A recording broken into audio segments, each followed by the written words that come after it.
सानोमा जब हामी नयाँ लुगा किन्थ्यौँ अनि फुरुक फुरुक भएर नयाँ लुगा लगाएर साथीभाइ भेट्ने आफन्तहरूकोमा जाने गर्थ्यौँ कि। अनि आज बिदाको दिन क्रिसमस डे आज अनि नयाँ लुगा त लाइयो अनि सानोमा जस्तो थिएँ अहिले पनि त्यस्तै रहेछु कि।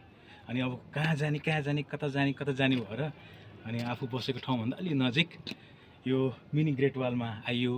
अनि यो मिनी ग्रेट वाल चाहिँ यो बन्दीपुरभन्दा थोरै माथि थानीमाई मन्दिर आउँछ।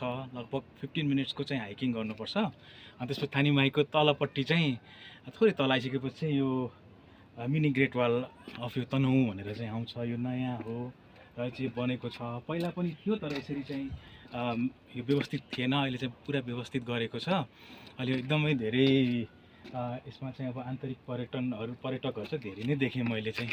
पहिला चाहिँ यो सुनसान हुन्थ्यो अनि कोही पनि हुँदैन थियो। हामी 31 मन्थ्स अगाडि चाहिँ यता आउँदाखेरि सुन्ने हुने ठाउँ अहिले चाहिँ धेरै नै मान्छेहरू चाहिँ यता आउने गरेका छन्। अनि हजुरहरू पनि यता आउनु होला। आफ्नो भ्याकेसन चाहिँ एकदम रमाइलो छ। बन्दीपुर चाहिँ सानो ठाउँ छ, घुम्ने ठाउँ कहीँ छैन भन्नेहरूलाई चाहिँ यो मिनी ग्रेट वाल चाहिँ उपयुक्त ठाउँ हुन सक्ने छ। तपाईहरू आउनु होला र अन्त्यमा तपाईहरूलाई यो ग्रेट वाल राम्रो लाग्यो कि मेरो लुगा राम्रो लाग्यो त्यो पनि कमेन्टमा बताइदिनु होला। Thank you.